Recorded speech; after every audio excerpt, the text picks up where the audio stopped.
पूरे सिलेबस का सबसे छोटा chapter, chapter number 8 electromagnetic wave. इससे या तो 2 मार्क्स के क्वेश्चन आते हैं या ऑब्जेक्टिव क्वेश्चन। तो जो भी 2 मार्क्स के ऑब्जेक्टिव क्वेश्चन आपके आने वाले हैं, सारे के सारे इंपॉर्टेंट क्वेश्चन या 2 मार्क्स के ऑब्जेक्टिव इस वन शॉट में आपको दे दिया गया है। बस इतना ही करके आपको जाना है, ठीक है ना। तो चलिए स्टार्ट करते हैं 2 मार्क्स के क्वेश्चन से, ठीक है ना। तो 2 मार्क्स का क्वेश्चन क्या है, पहला क्वेश्चन हम लोग देखते हैं। 2 मार्क्स का क्वेश्चन क्या है, पहला question, what is displacement current. Displacement current क्या होता है? तो डिस्प्लेसमेंट करंट क्या है उसको समझिए। वह करंट जो इलेक्ट्रिक फील्ड या इलेक्ट्रिक फ्लक्स के चेंज के कारण पैदा होता है, तो उसी को क्या बोलते हैं, displacement current.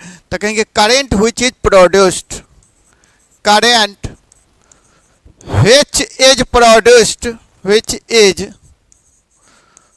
produced by changing electric field or electric flux is called displacement current. Displacement current, ठीक है। वह करंट जो इलेक्ट्रिक फील्ड या इलेक्ट्रिक फ्लक्स के चेंज के कारण, ये मान लीजिए हमारा कोई कैपेसिटर है, यहाँ पे इस सर्किट को हम कंप्लीट कर रहे हैं। यहाँ पे ये बैटरी है, बैटरी का पॉजिटिव टर्मिनल और बैटरी का निगेटिव, ध्यान से समझिए। ये वायर है और ये कैपेसिटर है, ठीक है ना। ये बैटरी का ये निगेटिव टर्मिनल, छोटा वाला निगेटिव टर्मिनल और बड़ा वाला कौन सा, पॉजिटिव टर्मिनल, ठीक है। तो यहाँ से हमको करंट जा रहा है, छोटा वाला निगेटिव, बड़ा वाला पॉजिटिव टर्मिनल। तो यहाँ से करंट हमको जा रहा है, तो ये तार से जो करंट जाएगा उसको बोलेंगे हम कंडक्शन करंट। ध्यान से समझिए, चार्ज के कारण जो करंट फ्लो होता है that is called conduction current. ये तार से आपको वायर से जा रहा है और यहाँ जो कैपेसिटर के बीच में गैप है, तो यही हमको डिस्प्लेसमेंट करंट आईडी बनता है। कौन सा बनता है, डिस्प्लेसमेंट करंट आईडी, ठीक है। और ये तार इस यहाँ से फिर से स्टार्ट हो गया, तो यहाँ से कंडक्शन करंट जो वायर से जाएगा, ठीक है ना। तो इसको हम डिनोट करेंगे आईडी से। आईडी को क्या मानते हैं हम, डिस्प्लेसमेंट करंट। डिस्प्लेसमेंट करंट, ठीक है ना। ये डिस्प्लेसमेंट करंट का क्या हमको इक्वेशन आने वाला है, उसको भी हम लोग देख लेते हैं, ठीक है ना। चलिए, तो यहाँ पे देखिए आपको अभी बोला गया था डिस्प्लेसमेंट करंट। आप जानते हैं electric flux phi equals to electric flux phi equals to होता है आपको Q divided by epsilon naught. तो यहाँ से Q बराबर कितना हो जाएगा बताइए तो, फाई इंटू एप्सिलॉन नोट। तो इसको डिफ्रेंशिएट करते हैं टाइम के रिस्पेक्ट में, डिफ्रेंशिएट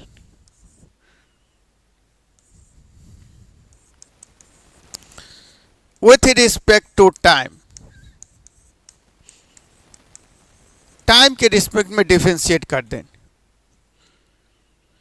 तो ये क्या हो जाएगा, डी क्यू बटे डी टी बराबर एप्सिलॉन नोट, और यहाँ पे डी फाई बटे डी टी।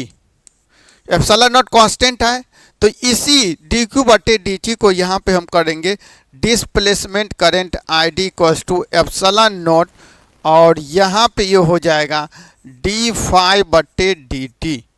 तो फाई बराबर ई इंटू ए होता है ना। फाई बराबर यहाँ से हम क्या जानते हैं, फाई इक्वल्स टू ई और ए, ई डॉट ए। फिर से यहाँ पे हमको इसका डिफरेंशिएट करेंगे तो इलेक्ट्रिक फील्ड का डिफरेंशिएशन हो जाएगा टाइम के रिस्पेक्ट में, मतलब इलेक्ट्रिक फील्ड हमको वेरी करेगा। तो ये हमारा डिस्प्लेसमेंट करंट का इक्वेशन हो गया, ठीक है ना। चलिए नेक्स्ट क्वेश्चन करते हैं हम लोग 2 मार्क्स वाले। अगला क्वेश्चन 2 मार्क्स वाला देखिए क्या है, write property of electromagnetic wave. Electromagnetic wave का क्या प्रॉपर्टी है, तो ये प्रॉपर्टी आपको ऑब्जेक्टिव सेक्शन के लिए भी इंपॉर्टेंट है। चलिए देखते हैं पहला प्रॉपर्टी क्या है। फर्स्ट प्रॉपर्टी, पहला क्या है फर्स्ट प्रॉपर्टी, ये ट्रांसवर्स नेचर का होता है, ठीक है ना। तो it is transverse nature, it is transverse nature, कौन सा नेचर है, ट्रांसवर्स। दूसरा, it travel with speed of light, it travel with speed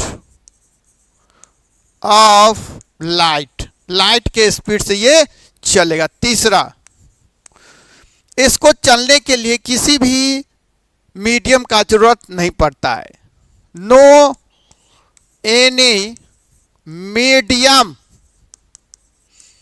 required for its propagation, propagation के लिए इसका कोई मीडियम का जरूरत नहीं है। Next, ratio of electric field E to the magnetic field, magnetic field B gives speed of electromagnetic wave, electromagnetic wave. ध्यान से समझिए, ये सारे जो प्रॉपर्टीज है ऑब्जेक्टिव सेक्शन के लिए भी इंपॉर्टेंट है। रेशियो इलेक्ट्रिक फील्ड का और मैग्नेटिक फील्ड का स्पीड ऑफ EMW देता है, ठीक है ना। पहले एक बार फिर से कर देते हैं। It travel with, it transverse nature का होता है, पूछा भी है एक बार ऑब्जेक्टिव में। It travel with speed of light, light के स्पीड से चलता है। C बराबर 1/√अंडर म्यू नोट एप्सिलॉन नोट, ठीक है ना। अभी फिर से लिख देंगे। No any medium required for its propagation, इसके प्रोपोगेशन के लिए कोई मीडियम का जरूरत नहीं है। रेशियो ऑफ इलेक्ट्रिक फील्ड और मैग्नेटिक फील्ड इसका स्पीड देता है, ठीक है ना।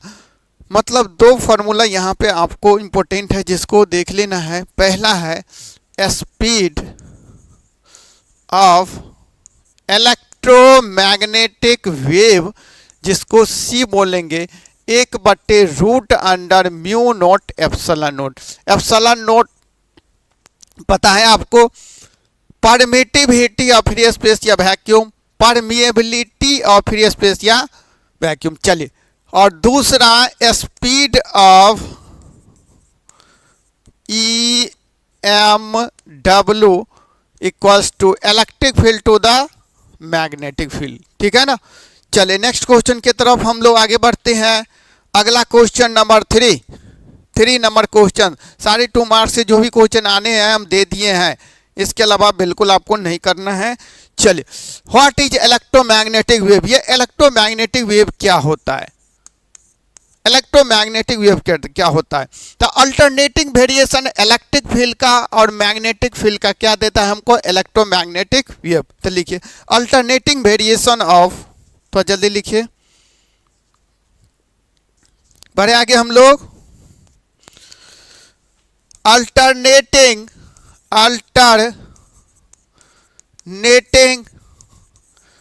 Variation of electric field and magnetic field is called electromagnetic wave, electromagnetic wave क्या बोलते हैं, इलेक्ट्रोमैग्नेटिक वेव, ठीक है ना। It is sinusoidal in nature, it is sinusoidal in nature, ठीक है ना। और इसका समीकरण आपको हो जाएगा y equals to a sine omega T plus minus K X, ठीक है ना। साइनोसाइडल मतलब इसके इक्वेशन में साइन कोस रहेंगे, ठीक है ना। चलिए नेक्स्ट इसको थोड़ा सा डायमेट्रिकली देख लेते हैं। इलेक्ट्रिक फील्ड और मैग्नेटिक फील्ड के वेरिएशन के कारण जो वेव पैदा होता है दैट इज को क्या कहेंगे, उसको इलेक्ट्रोमैग्नेटिक वेव। चले अब इसको थोड़ा सा डायमेट्रिकली बात कर लेते हैं। जैसे मान लीजिए इधर हमारा इलेक्ट्रिक फील्ड है, इलेक्ट्रिक फील्ड, और इधर हमारा मैग्नेटिक फील्ड है, मैग्नेटिक फील्ड, ठीक है ना। म्यूचुअली परपेंडिकुलर 90, यहाँ भी 90 और यहाँ भी क्या है बोले तो 90, और ये प्रोपोगेशन ऑफ वेव है, propagation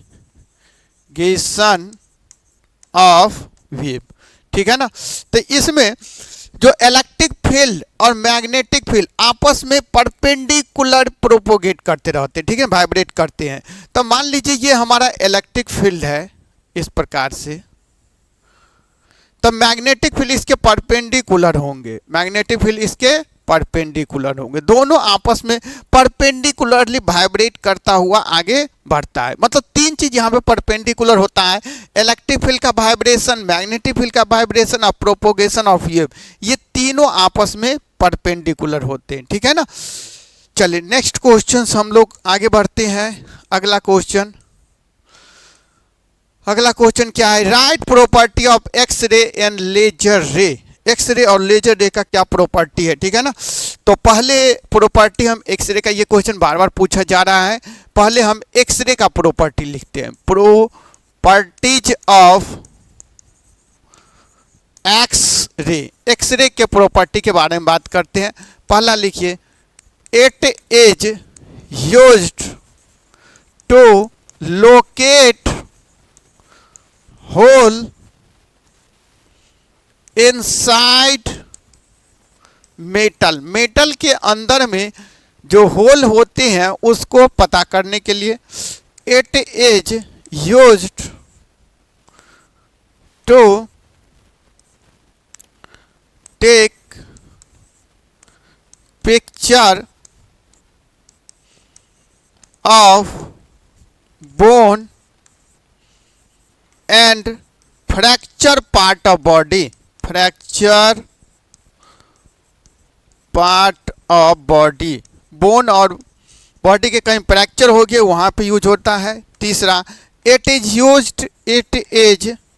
used in skin disease,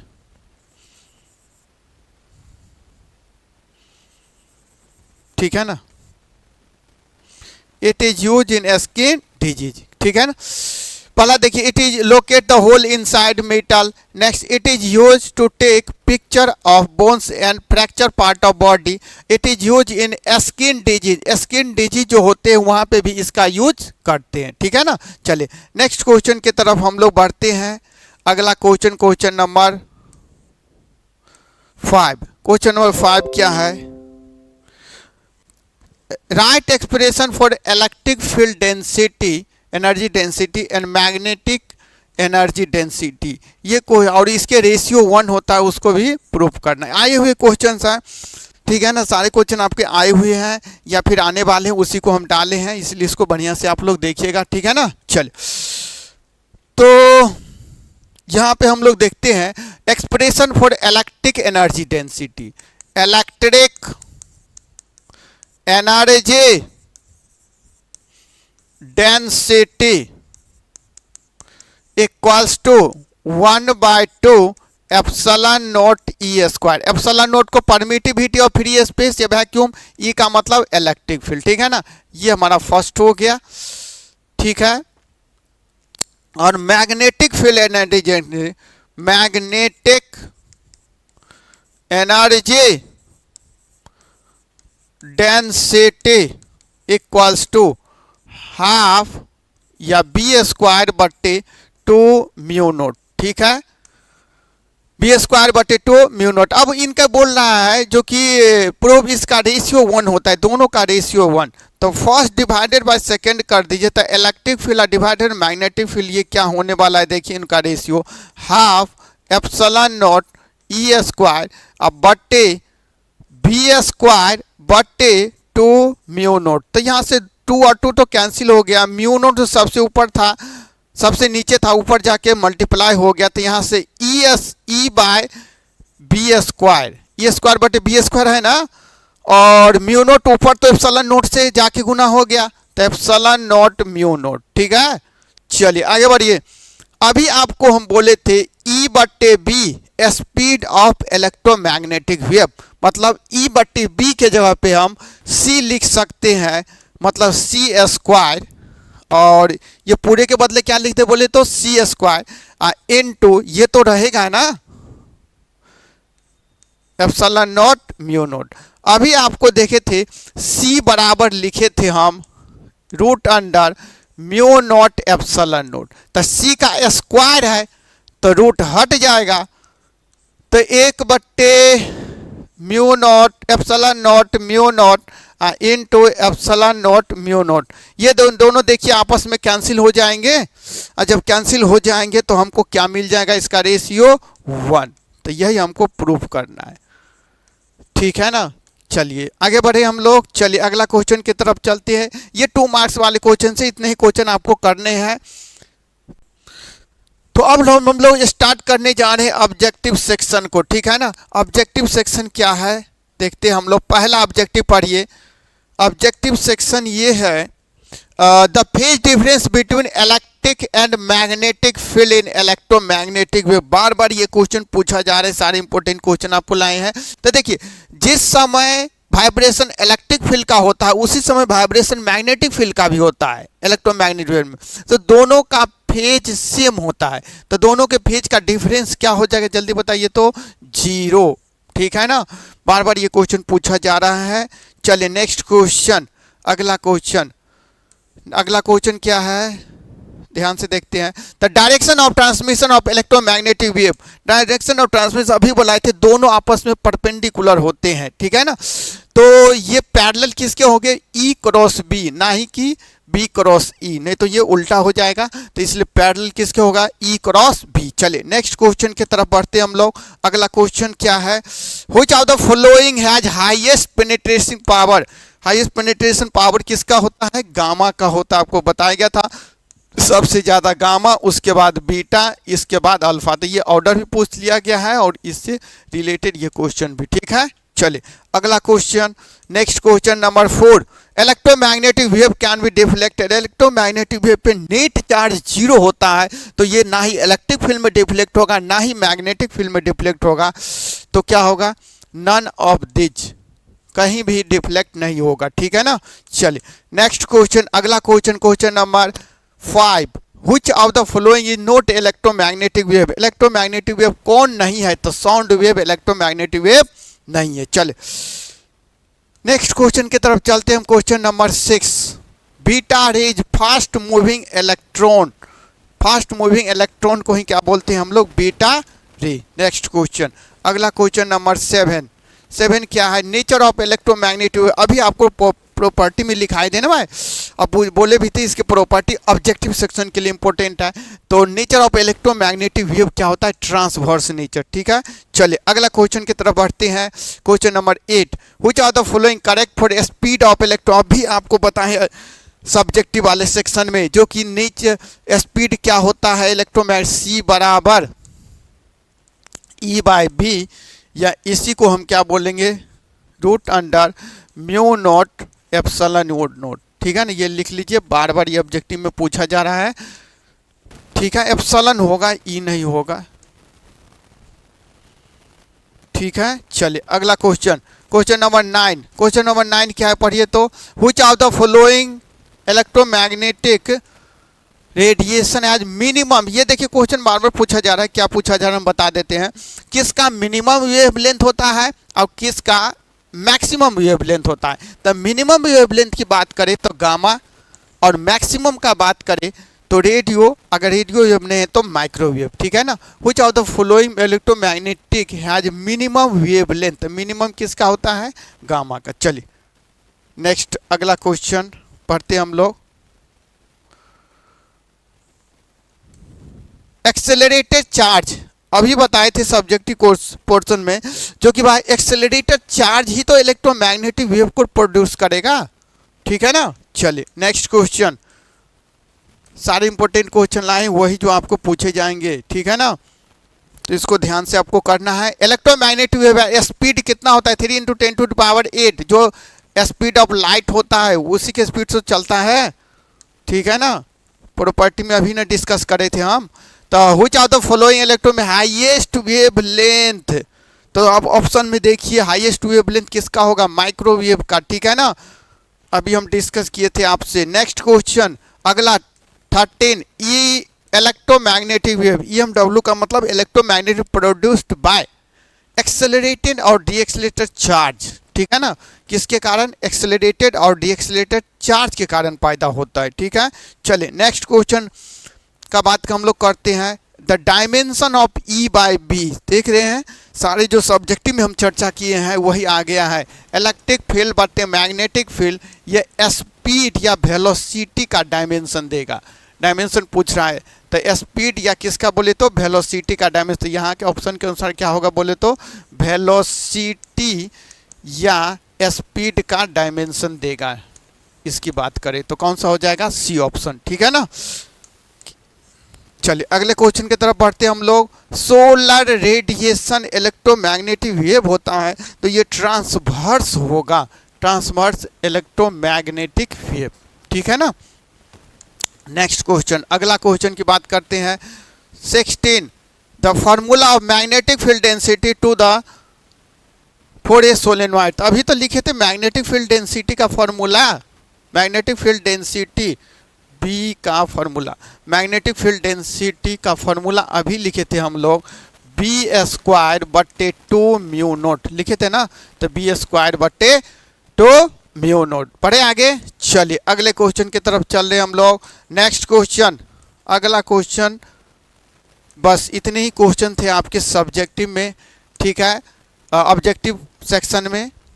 तो इतने ही क्वेश्चन आपको करने हैं ऑब्जेक्टिव के लिए भी और सब्जेक्टिव के लिए। जो जो मेन क्वेश्चन था इस चैप्टर से हम सारे डाल दिए हैं, आप इसको बढ़िया से कर लीजिएगा। छोटा चैप्टर है, अगर आएगा तो जितना बताए हैं उसी में से आने वाला है, ठीक है ना। ओके।